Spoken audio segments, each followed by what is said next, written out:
খেতে ভালোবাসে। আমরা দেখবে শীতকালে নানা রকম শাক সবজি খেতে কিন্তু ভালোবাসি। আজ আমি তৈরি করে দেখাবো পালং শাকের ঘন্ট বিভিন্ন রকম সবজি দিয়ে। দেখো আমি বিভিন্ন রকম সবজি বলতে শিম ঠিম গাজর একটু একটু মূলো সব রকম সবজি দিয়ে করেছি। তারপরে তোমরা কে কীভাবে পালং শাক করো একটু অবশ্যই কমেন্ট করে জানিও, তাহলে আমিও নিত্য নতুন অনেক রেসিপি তোমাদের কাছ থেকেও জানতে পারবো। মেনলি পালং শাকটা আমার খুব ভালো লাগে। পালং শাকে শুধু যে সবজি দিয়ে ঘন্ট সেটা না, পালং পনিরটাও ভালো লাগে, পালং শাকের পরোটাটাও ভালো লাগে। আশা করছি নেক্সট সময় দুটো রেসিপি তোমাদের সাথে আমি আবার শেয়ার করতে পারবো। আজকে রেসিপিটা চলো এবার রেসিপিতে যাওয়া যাক। আজকে রেসিপিটা একদমই কী বলবো ঘরোয়া রেসিপি, সবার বাড়িতেই রেসিপিটা তৈরি হয়। তাই আজকে ভাবলাম তোমাদের সঙ্গেও আমি একটু জাস্ট শেয়ার করে দেখি রেসিপিটা তোমাদের কেমন লাগে, আর তোমরা কারা কারা আমার মতো করেই রেসিপিটা বানাও। সেই জন্যই ভাবলাম তোমাদের সাথে আজকে আমার পালং শাকের ঘন্ট রেসিপিটা একটু শেয়ার করি। প্রথমে দেখো এখানে পালং শাক নিয়েছি বড় বড় দুয়াটির মতো পালং শাক এখানে আমি নিয়ে নিয়েছি। তার সঙ্গে শিম বেগুন আলু একটুখানি মূলো গাজর সব কুমড়ো সব রকম সবজি কেটে নিয়েছি। বেশ অনেকটা সবজিও আমি এর সঙ্গে কেটে নিয়েছি, যেহেতু অনেকটা করে মানে সবজিটা বেশি করে বানাবো।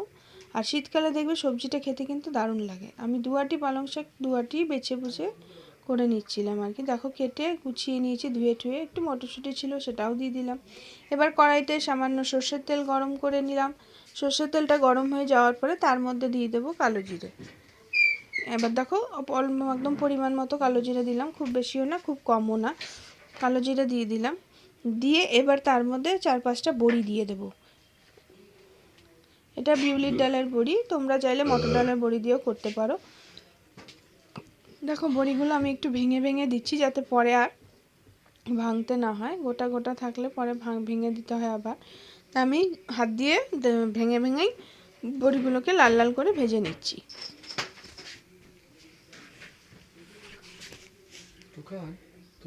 বড়িগুলোকে দেখো ভেজে নেওয়ার পরে দুটো কাঁচা লঙ্কা ভেঙে আমি এর মধ্যে দিয়ে দিলাম। দিয়ে এবার বড়িটার কাঁচা লঙ্কাটা একটু ভালো করে ভেজে নিচ্ছি, কারণ কাঁচা লঙ্কাটা ভাজা হলে না তেলের মধ্যে খুব সুন্দর একটা গন্ধ বেরোয়। এবার আমি এর মধ্যে দিয়ে দিলাম সবজিগুলো, সব সবজিগুলো আমি এর মধ্যে দিয়ে দিলাম। দিয়ে এবার ভালো করে নেড়ে চেড়ে নিলাম।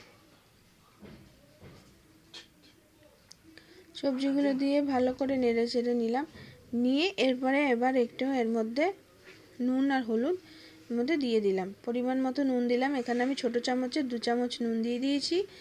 দিয়ে ভালো করে একটু নেড়ে চেড়ে নিচ্ছি। আর পরিমাণ মতো হলুদও দিয়েছি, হলুদও এখানে ছোটো চামচের 1.5 চামচের মতো হলুদ দেবো।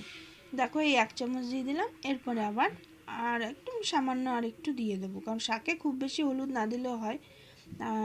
দিয়ে এবার ভালো করে সবজিটাকে একটু নাড়াচাড়া করে নেব, হালকা আর কি ভাজা হয়ে যাবে আর কি। এরকম যত ভালোভাবে একটু সবজিটা ভাজা হবে তত কিন্তু খেতে মানে তরকারিটা খেতেও স্বাদ হবে। দেখো ভেজে নেওয়ার পরে এবার আমি ঢাকা দিয়ে সবজিটাকে লাল ভেজে নেব। খুব বেশি লাল লাল করে ভাজার তো দরকার নেই, হালকা করে ভেজে নিলাম। এবার আমি এর মধ্যে কেটে রাখা পালং শাকটা দিয়ে দিলাম, দিয়ে খুব সুন্দরভাবে এবার নেড়ে চেড়ে নেব। পালং শাকটা দিয়ে দিলাম, দিয়ে দেখো কড়াইটা পুরো মানে অনেকটা শাক যেহেতু সবজিটা অনেকটা কড়াইটা ভর্তি হয়ে গেছিলো, তাই হাত দিয়ে একটু চেপে চেপে নিলাম। নিয়ে এবার খুব সুন্দরভাবে সবজিটার সঙ্গে শাকটাকেও মিশিয়ে দিলাম। মিশিয়ে ভালো করে শাকটা সবজিটা ভালো করে মিশিয়ে নিচ্ছি। নিয়ে এবার এটাকে ওপর থেকে আরেকটু নুন দিয়ে দেবো, দিয়ে পরিমাণ মতো তোমার কী বলে নুন দিয়ে দিয়েছি। দিয়ে এবার এটাকে ঢাকা দিয়ে দেবো, একদম সামান্য পরিমাণ নুন দিয়েছি যেহেতু আগেই বেশি করে নুন দেওয়া ছিল। দিয়ে এরপরে এটা ঢাকা দিয়ে সেদ্ধ হতে একটু সময় দেব। দেখো সেদ্ধ হয়ে যায়, দেখো মজে গেছে শাকটা একদমই, যেহেতু পালং শাক খুব নরম হয় তাই একদম মজে গেছে, সবজিটাও অর্ধেকটা সিদ্ধ হয়ে গেছে। দিয়ে দেখো খুব সুন্দরভাবে মিশেও যাচ্ছে আস্তে আস্তে। আর শীতকালে কিন্তু সবজি খেতে দারুণ লাগে যাই বলো, কারণ কি মাছ ফাছ সবসময় ধরো খাওয়া হয়, গরমেও খাওয়া হয়, কিন্তু শীতকালের মতো নানা রকম সবজি কিন্তু গরমকালে অত পাওয়া যায় না। এবার আমি ওপর থেকে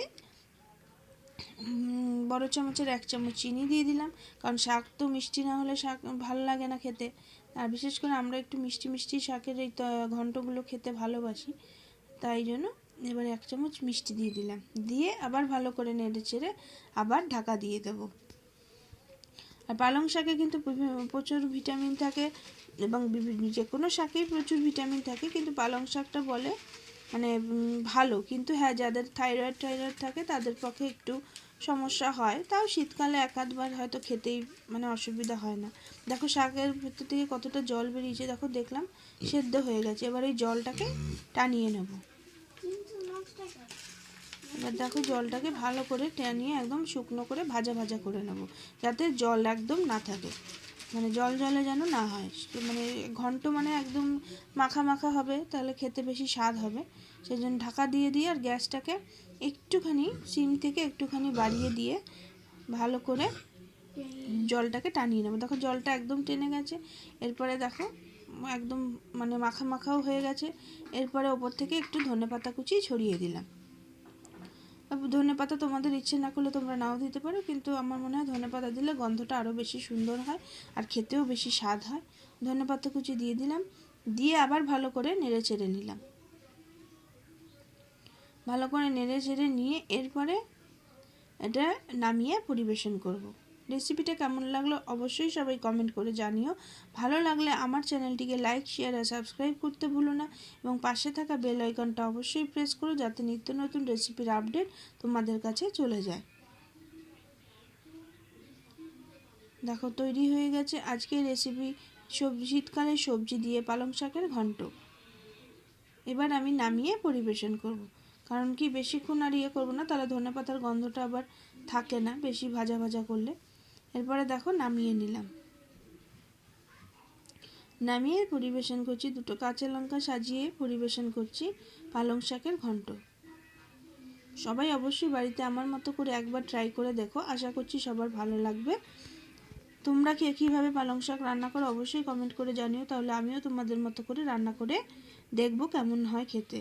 এইভাবে পালং শাক করলে কিন্তু বাড়ির প্রত্যেককেই আর কি খুশি হবে, এবং দুপুরবেলার গরম ভাতের সাথে এরকম পালং শাকের তরকারি এক বাটি থাকলে মাছ না তাহলেও চলে আর কি। এই ধরনের রেসিপিগুলো এতই ভালো লাগে, শীতকালে এইগুলোই খেতে বেশি মজার। আবার চলে আসবো অন্য কোনো রেসিপি নিয়ে তোমাদের সাথে আড্ডা